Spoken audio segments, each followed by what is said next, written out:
And how do you plan around death, dying, end of life without a next of kin? I mean, the stat I found is something around 25% of folks have no family, or disenfranchised from their family or nobody around. So like, it's not even like, hey, I can go to my cousin.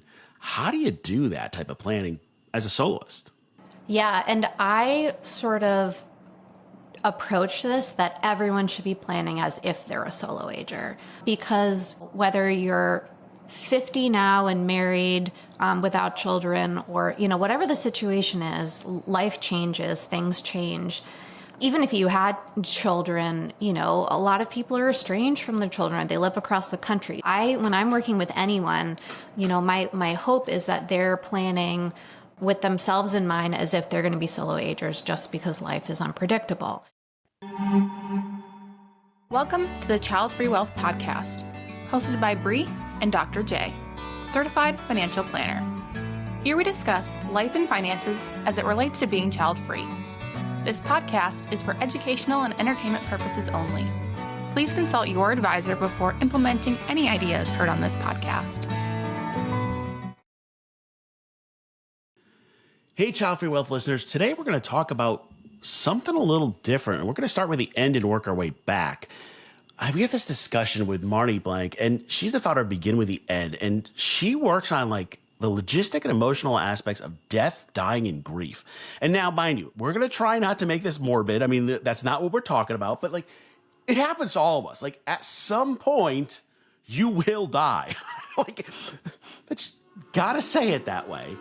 And whether you have a plan or not is going to make a big difference. And we're going to talk about your plan. And Marni's one of us. She is child-free, and she can talk about kind of her life and all of that.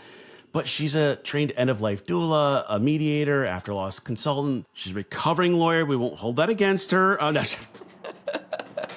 But she owns her own business, and she's here to dig in. So, Marni, welcome. Thank you, Jay. I'm excited to be here, and I love the child-free audience.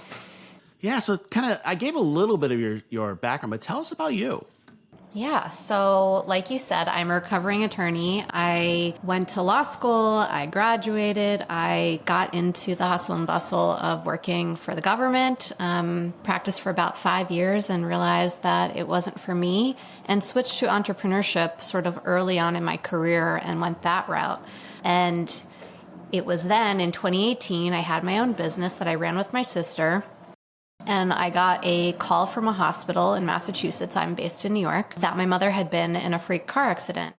And in that moment, other than asking if she was okay, my brain flashed to the fact that my mother had, in fact, given me a lot of her end-of-life paperworks and, the will and all of those things. But there were certain things that I was supposed to get signed and notarized that I hadn't done. It had been sitting on my desk for months, and I had procrastinated on it.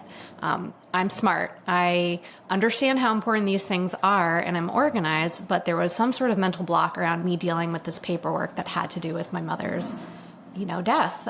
So I hadn't done it. And so in that moment of needing to get to the hospital and being there to support her, I first had to do these things. And that is not when you should be, getting that paperwork completed.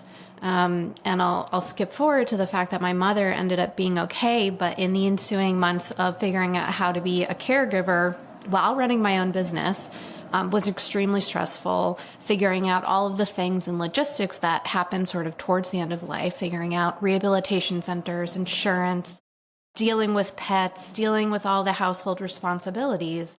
I wish that I had had someone there sort of to guide me through the process. The other thing that I realized in those times was my mother was luckily quite lucid when she was at the hospital and was able to help me get into a lot of those online accounts that helped me get through everything with her, making sure that everything was being paid for, the insurance was figured out, all those things. But had she been incapacitated or if she had died, I would have had no way to understand her digital life. And that is something that has become really important to me when I talk to people about planning. Of course, you need, your financials figured out. You need the legal paperwork figured out. But a lot of what I help people with now is figuring out that digital life and those assets, because if you don't have access, if you haven't thought about it, it's a really big hole in the planning process and what happens after. Yeah, and there's two parts to this. And, we'll start with the first one each mentioned was kind of like your plan for your mom. And we call it for planning for your parents and figuring out kind of how do we get them set up. Where do you start with that? Because that can be super overwhelming. Hey, mom, I want to talk to you about your dying. How do you do that?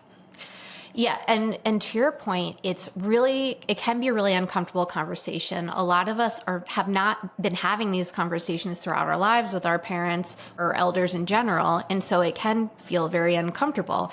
People can feel like, oh, I don't want to come off as sounding greedy, where's the money and things like that, or they don't want to, be superstitious. If we talk about it, it's more likely to happen. There's all these things that stop us from having these conversations, and there are family dynamics at play. Not everyone has the best relationship with their parent, or it can be complicated, or, different dynamics within the siblings can be complicated. And so there are so many different things to navigate when you're starting to have these conversations. So what I really tell people is it's very important to have them, and, be kind to yourself, be gentle, that it might take a few tries. You might try to, say, hey, mom and dad, this so-and-so happened to this friend of mine where, her mom just got sick and they hadn't planned.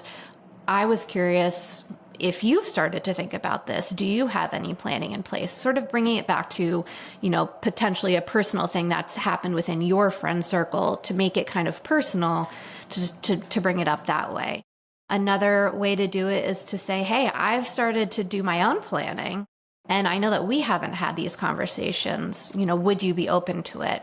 And sometimes parents are going to be very open to it, and they've just been kind of waiting for someone to ask. And sometimes they're going to be uncomfortable because they weren't taught it from their parents. So it may take a couple of tries to get the conversation started. And even if they're very willing, it's going to be a multiple conversation, situation anyway. There's a lot to talk about it, and it can be deep, but it doesn't have to be. It can be light. It can be very personal, and it can be a way in which to bring, families and generations closer by really talking about what matters, what your values are, and how you want to be remembered, and how can we honor you. So it can be both.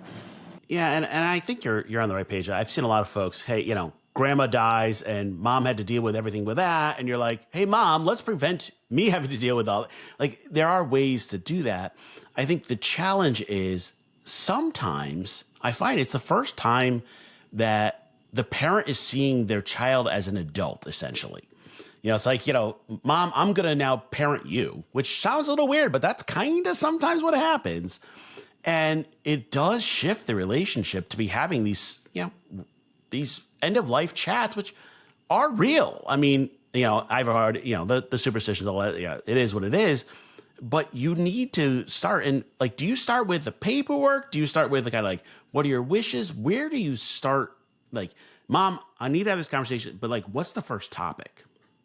Yeah, and I think that what you're saying is very true in that it's this role reversal that neither side may be comfortable with. So it does take some getting used to an adult child being able to step into that role and say, hey, we need to talk about this. I typically start with some of the lighter parts of it. Where are you keeping those passwords? Do you have a digital password manager?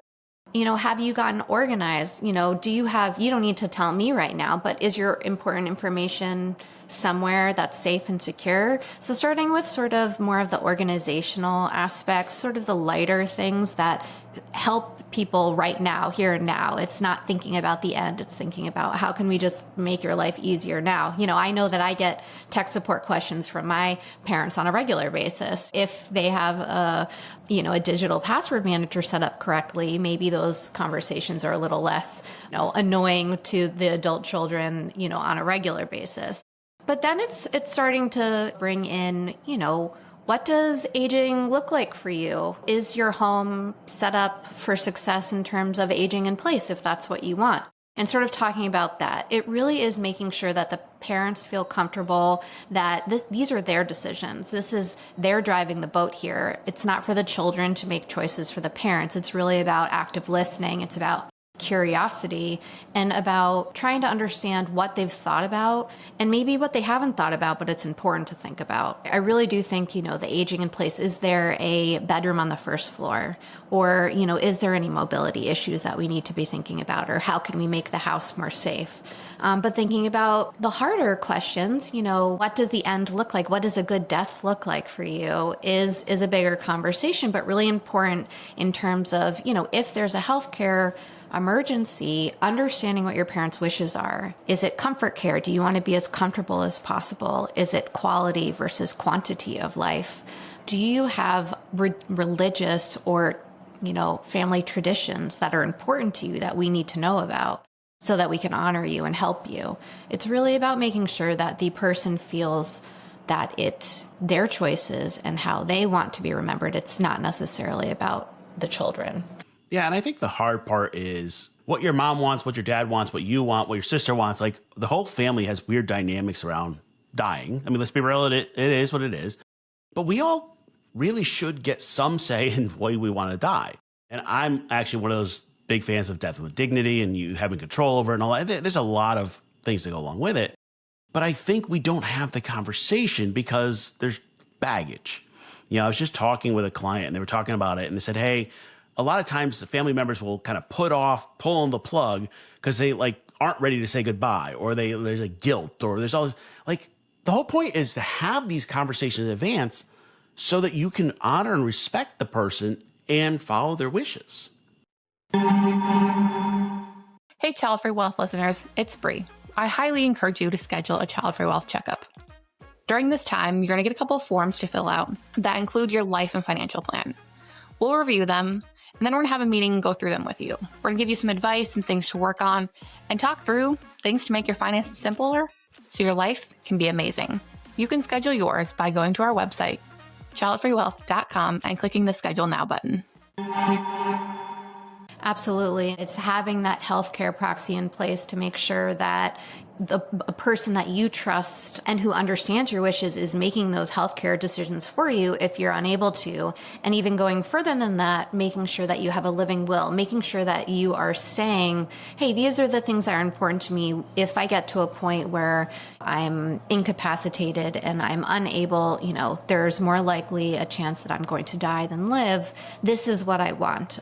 It's really making sure that you're having those conversations with the people that are going to be helping you and supporting you in that time so that your wishes are honored and followed. And to your point, it's really important to be having these conversations when everyone is, relatively healthy and relatively of sound mind so that you're able to really, if there are disagreements or if there's complications, you're working through them in advance. To your point, siblings might have very different feelings about what is best for a parent. And, sometimes having a family mediator or someone to come in and sort of parse out what's really going on here is important. I don't know if you've watched The Pit at all, but there was a episode of this show on Max recently that covered this exact same thing. It happens in an emergency room. There is a parent who goes in and, his wishes are to stop, life-sustaining treatment. One child is for it, the other child is against it, and it really stagnates the process, and the doctors are sort of, hands are tied. And, it happens all the time. And so how can we be having these conversations in advance so that when the time comes, it's easeful as much as it can be in a very overwhelming situation?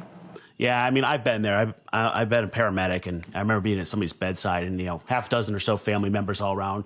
Guy was dying from cancer, kind of knew what he wanted, but they didn't have the paperwork. They're like, well, he wants no CPR, no resuscitation. Cool. Got any paperwork that says that? No. Well, then I can't just go by what you say. And then the family, there's this whole thing that happens at the bedside, and it's happening in real time. Yes. And that's the hard part, and now as the healthcare provider, I just got to make my choice. Okay, great. This is what my protocol says. This is what I'm doing. Eventually, in this case, they found the paperwork. We were able to work through the process, do all that. But you don't realize that it is an emergency to the family too. And it's one of those things where if you haven't had that conversation, if now you have 3 family members at the bedside arguing over it, it's just a nightmare. It just is. It really is. And so it really is a gift to be planning in advance and also sharing those plans in advance. It's one thing if you have that healthcare proxy or, those wishes, but they're in a locked safe and no one has access to them. Making sure that you are sharing those wishes with the people who are going to be making those decisions is as important as actually doing the paperwork itself. A lot of families who, the parents may have paperwork, but they haven't discussed those roles and responsibilities of what the family is going to be doing. It's sort of a surprise at the end, whether it's, oh, by the way, you're my executor, or, oh, by the way, you're my power of attorney. These are very major roles, and it takes time and energy and a certain skill set in order to do it. And some people may be very good at it, and some that might not be their skill set. And so it's really more about how are you having this conversation about roles and responsibilities, and really, who would be best for these roles. And if someone isn't that role, are there other ways in which they can contribute to caregiving or supporting a family beyond those things? So really playing to everyone's strong suit as opposed to just nominating people just because they are your child or your friend. Making sure that people are getting the right roles and responsibilities. Yeah, and let's kind of pivot here. So one of the issues we get to is our child-free folks, and we don't have the kids to do that role. And how do you do that? And I think one of the ones that's an acute issue in my mind is really the soloist, the single with no kids. And even if you're in a couple, eventually one of you is going to end up as a soloist. It's just kind of how the math works in most cases. Yeah.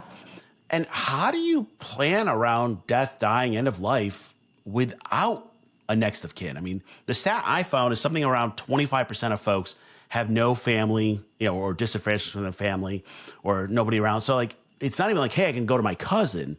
How do you do that type of planning as a soloist? Yeah, and I sort of approach this that everyone should be planning as if they're a solo ager, because whether you're 50 now and married without children, or whatever the situation is, life changes, things change. Even if you had children, a lot of people are estranged from their children. They live across the country. When I'm working with anyone, my hope is that they're planning with themselves in mind as if they're going to be solo agers, just because life is unpredictable.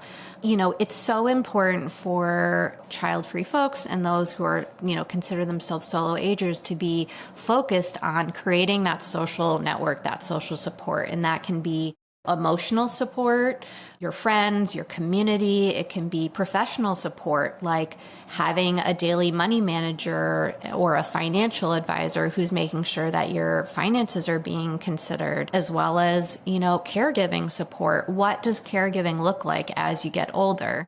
It could be friends. I've worked with several folks who don't have family around and who have really relied on their friends to be that caregiving and emotional support.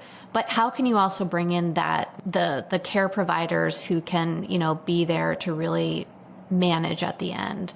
And that really comes back to careful planning. Do you have the finances to help to make sure that you have the support that you need, whether it's communal support or whether it's, really practical support as you age? So it's really thinking about those networks and how are you growing them early to make sure that when you need them, you have them. Yeah, and I think there's a balancing act. So this is one of those that I've been working on pretty extensively the past 3-4 years. We've been trying to figure out solutions for child-free folks, and we're launching a company in late 2025 we call Childfree Legacy, and we're going to be providing a service so that we can actually be medical power attorney, financial power attorney, executor, trustee for child-free folks. And it's a giant legal and liability nightmare and all that. But we've been working through that, working with a trust company to do it. I think the hard part there is, and then what do I tell them? How do I know what I want? We as the company will be able to make the decisions for you, but you have to tell us what you want. And people are like, well, but what do I want? How do you figure that out? Yeah, it's oftentimes it's working with someone, like me, an end of life and legacy planner who is asking those tough questions. But there's so many ways to be doing thought exercises about it. It's thinking about how do you feel about, your medical decisions? Is quality versus quantity of life important to me? At the end, do I want, maximum amount of pain relief, or, do I want to be very lucid?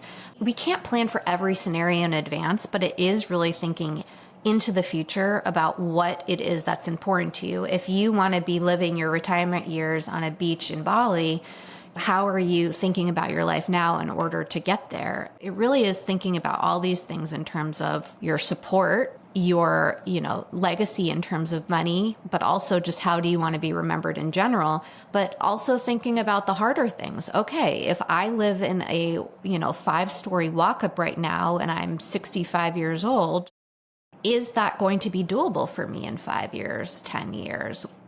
Should I be looking at, assisted living or what's around in my community, active living centers that I can just plan in advance to look at, so that if the time comes, I sort of have an idea of what I want, so that someone in your position, someone who's making those choices, has something to go on. So really is thinking about, have you seen something happen within your family or friend group that didn't feel good to you, where a medical incident happened and you didn't like how it played out, and making sure that you're taking proactive steps to make sure that your wishes are such that they are honored in a different way. Yeah, and I think, you talk about bringing somebody in to help, and I think that actually is a great answer for most people. I mean, we need to build a support system around you. We do life and financial planning, you do end of life planning, and there's a whole lot of experts that do this. I think one of the challenges I get to is people say, well, I want to build a community, and that's great. And I hear a lot of folks go, I want like the Golden Girls setup. That's awesome. But I haven't seen a lot of people actually execute on that. It's true. Yes. We all want to live on a, commune upstate with all of our friends in little homes. Or maybe that's just me, where everyone is close by and you have, professional caregivers who can come in and help out as needed. That sounds amazing. But you're right that most people don't do it. There's definitely some TikTok stars of, in retirement communities that are living that life. The reality is that people sort of spread out, your friends groups spread out, and how are you creating community wherever you are, even if you're unable to create that Golden Girl setup? But if that is really important to you, you should be having those conversations in advance. If you're in a couple, or is there another couple or people who are solo agers that really feel like a good fit, in which you're really thinking about that in advance, and what does that look like? Maybe it's buying a piece of land in your 40s or 50s that you're thinking about, and then you're planning down the line. But for most people, it's harder said, it's easier said than done in terms of creating that, perfect idyllic community setting. So what is the next best thing? Do you have like a plan A, a plan B, and a plan C? So if things don't happen the way that you want in your, 40s, 50s, 60s, then you're thinking about, okay, if that's not the case, is there a community that's already set up that has the right vibe for me, that feels, good and active, or has the cultural or, art, community in it that you want, whatever it is that speaks to you. Are you finding the place that offers that?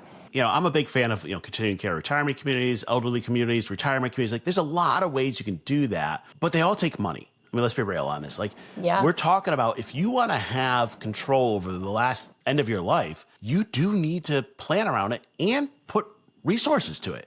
I mean, the thing people forget is that Medicare does not pay for long-term care. Medicaid does, and only if you're broke, and that tends to be not so great care. So it really does become kind of a have and have-nots, unfortunately.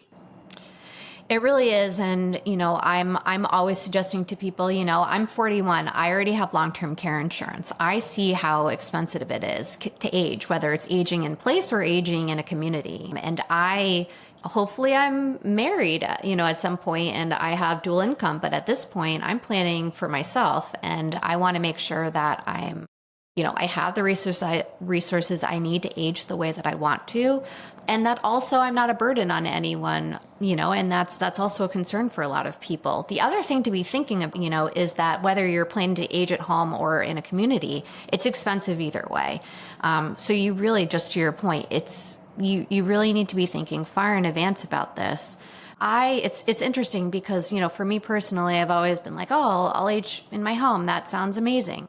But as you get older and your social support network gets smaller, it can be more isolating. It can, be a little more lonely. And so it's really thinking about how are you continuing to have connections, and maybe, a place that already has people in your age bracket might feel even better at that point. So it's also just being open and fluid about what's it going to look like down the line. Yeah, it's hard. Recently put out my new book, The Childfree Guide to Life and Money, and one of the things you should never do as an author is read the comments, but of course I do. And one of the reviewers was like, hey, this is yet another out of touch finance book because they're talking about long-term care costing $500,000 and I can't even pay my bills. And I'm like, okay, you can call me out of touch all you want, but the math is the math. Like, it's still like, it doesn't change the facts. It really doesn't. I traveling around to different facilities and, aging communities within New York City and Brooklyn all the time. And I'm telling you that, knowing the prices, and of course, New York City, Brooklyn are very different in terms of prices. It's not as expensive in other parts of the country, but it's still shocking. The sticker price is shocking for care and for very nice places to live. And so, yes, it is a have and have nots, but, there are, ways in which to start planning ahead for your future finances that isn't overwhelming, that's not cost prohibitive. It could be putting $100 a month towards, a long-term care insurance plan. Maybe you're building as your wealth is growing, or maybe you're just getting something at the end. But there are ways in which to do it that aren't, really cost prohibitive that can help down the line. Yeah, and by the way, if you're at this point where you're looking at your life and you're going, hey, I don't have the money for this, there are public resources. The problem is you need to start planning way ahead for that. So you talk about New York, and there's a group out there called doula, which I've worked with. Great nonprofit, works with elderly folks, does a lot of great education. And they talk about creating a plan, but well in advance. You need to figure out what you'll qualify for. What are your options? Should I move? Like, I had somebody look at, for her mother, they're going to move to Costa Rica for long-term care. Well, Costa Rica for long-term care, it was like a third of the price of the US. And they were like, and it's awesome care. I'm like, well, great. Like, sounds like an awesome idea to me. Let's all go to Costa Rica. But you have to plan in advance. If you're going to rely on public assistance, you need to plan in advance. There's waiting lines. I mean, the good facilities, the good programs, you may have to wait for somebody to die before there's a space for you. And that sounds morbid, but that's just it.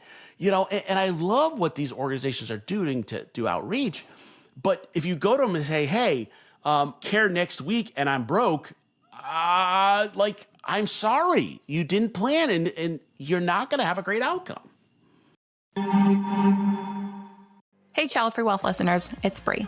If you haven't already signed up for our newsletter, be sure to get on it, where each week we send out information regarding what's going on in the world of child-free life and finances. You can sign up by finding the link in our description. It's such a good point. And the thing is that we can't plan when a medical emergency is going to happen. You can have an incident at any day of the week and end up in a rehabilitation center. And okay, what happens when you have to leave that place and you have to have an option set up? You don't want to be making these sort of choices and decisions in a moment of extreme stress, overwhelm, and there's a time crunch. It's just another reason which, okay, you might not need these services for 10 years, 20 years, 30 years, but sort of start to know your surroundings. What are the options out there? And to your point, if you don't have the resources right now, learning about places like Duro and other places that can help assist in these situations, but to wait to a moment where you're in crisis or a parent is in crisis, that's the worst case scenario in terms of then getting the help and support that you really need. So you have some guides and some programs. So tell me kind of what you do and how they get a hold of you. Yeah. So, one of the things that I'm really passionate about is making sure that all of the information that lives in our heads is down in some sort of paper or, in your digital world. Because, whether you're in a partnership and people have different roles and responsibilities within the household, you might not know everything that's going on. Or if you're, just live, solo, again, all this information, our day-to-day lives lives in our heads. If you're in an apartment building, who has an extra set of keys, or who's the superintendent in the building, or, where are my financial accounts? So I've created a book called the Plan Well Organizer to make sure that all of that important information is in a safe, secure place. So it can be printed out and kept with your important information, or you can upload it to something like a digital vault. I also have a workbook on the 7 steps of end of life planning, really talking through all of these different things that we're talking about, and making sure that people have a way, if they don't want to work with an individual, again, for those who sort of DIY it or just need more time to digest this sort of information, you can, work through that material on your own. But I also work with people individually or within families to make sure that these conversations are being had. Oftentimes with a facilitator, it just greases the wheel in terms of getting these conversations started. And where can they get all that? My website is beginwiththeend.co, or you can reach out to me over email. It's marni@beginwiththeend.co. Always happy to answer questions, and I always give a free 20-minute ask me anything or consultation if anyone is just curious about to learn more. Great. We'll include all those links in the show notes. Also, if you're interested in our new service, we're going to be offering the Childfree Trust, where we're going to serve as people's executive medical power of attorney, financial power of attorney. You can actually join our wait list at childfreelegacy.com. If you enjoyed the show, please consider leaving a rating or review. We'd love to keep the conversation going. Please let us know your thoughts wherever comments are available, or email us at media@childfreewealth.com. To stay up to date, find and follow Childfree Wealth on social media. If you're interested in working with us, learn more by visiting our website, childfreewealth.com. We'll see you next time.